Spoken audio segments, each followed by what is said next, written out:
नमस्ते मित्रों, भाइयों बहनों।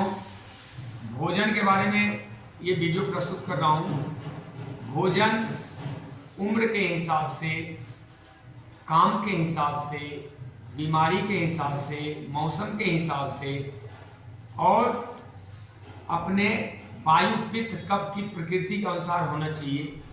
ऐसा नहीं हो सकता है कि बुजुर्गों का और बच्चों का एक ही भोजन हो, रोगियों का और स्वस्थ व्यक्ति का एक ही भोजन हो, किसी का काम व्यापार का है, किसी का काम मजदूरी का है और दोनों का एक ही भोजन हो।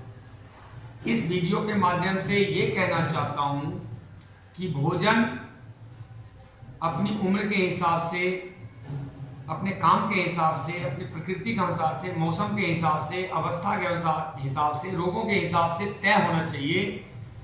और सबसे अच्छा, अगर किसी को ये समझ में नहीं आता कि क्या हमारा भोजन होना चाहिए, तो नियम ये है कि 35-40 साल तक तो एक बार फल, 2 बार रोटी चावल अनाज जो भी खाते हैं खाना चाहिए, सलाद वगैरह के साथ। दूसरा पार्ट है 40 से लेके 50 तक, 40 से 50 तक जो भोजन है उसमें एक बार फल और एक बार अनाज खाना चाहिए।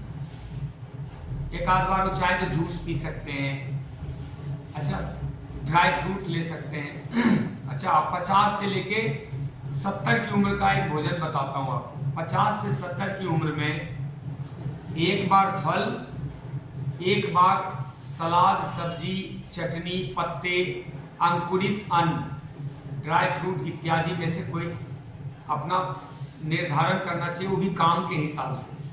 अधिक काम है तो थोड़ा प्रोटीन डाइट लें, अगर काम नहीं करते हैं तो ज़्यादा प्रोटीन डाइट ना लें। ये 50 से 70 की उम्र का है। अब जैसे मेरा 50 से 70 के एज ग्रुप में मैं हूँ, तो मैं क्या करता हूँ, एक बार जैसे फल ले लिया, एक बार थोड़ा अंकुरित अनाज ले लिया, थोड़ा मूंग चना कुछ भिगो लिया, थोड़ी सब्जी ले ली, थोड़ी सलाद ले ली, बस। तीसरी बार नहीं खाता। अच्छा, 70 से 100 के बीच में क्या करें? मेरी तरफ से 70 से 100 के बीच में जो व्यक्ति हैं, बहुत कम लोग होंगे, उनके आहार में अनाज नहीं होना चाहिए। तो क्या होना चाहिए? फल होना चाहिए, ड्राई फ्रूट्स भिगो के खाएं, थोड़ा सीजनल जो बीन्स वाली चीज़ें, जैसे बीन्स है, लोबिया है, फलियां जो होती, सेम फलियां हैं, गवार फलियां हैं, हरा मटर है, हरा चना, इस ढंग की सीजनल जो चीज़ें हैं वो खा लें सब्जी के रूप में। और सलाद ले लें, थोड़ा चटनी वगैरह ले लें, आंवले वगैरह की, या धनिया पुदीना टमाटर की चटनी। और रात को भोजन बिल्कुल नहीं खाना चाहिए। अगर देसी गाय का दूध तो मैं नेचुरोपैथी में बताता नहीं हूँ, लेकिन अगर किसी को खाना भी है, दूध पीना ही है, तो तिल का दूध, काजू का दूध, बादाम का दूध, मूंगफली का दूध, नारियल का दूध, अखरोट का दूध इत्यादि जो नट्स मिल्क है वो लेना चाहिए। अदरवाइज ऐसा नहीं करेंगे तो रोग व्याधियां समय से पहले होगी और फिर भयंकर रोग हो जाता है, फिर लोग परेशानी में फंस जाते हैं। तो फिर से लास्ट बार अपने काम के हिसाब से किसी को प्रोटीन अधिक चाहिए और किसी को प्रोटीन कम चाहिए। कोई मेहनत का काम करता है, थोड़ा उसमें फैट भी चाहिए उसको।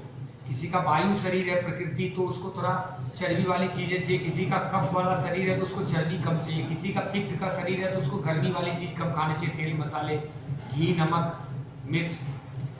तो उम्र के हिसाब से, मौसम क्या चल रहा है, सीजन के हिसाब से खाना चाहिए। अब गर्मी में आप जो है लाल कलर की चीज़ें ज़्यादा खाएंगे तो और शरीर गर्म होगा, पित्त प्रकोपित हो जाएगा। ठंड में वायलेट, ब्लू और नीला कलर का चीज़ खाने से और ठंडी बढ़ेगी शरीर में। तो ठंड में प्रकृति के नियमानुसार लाल, पीला, ग्रीन और ऑरेंज कलर की चीज़ें ज़्यादा खानी चाहिए।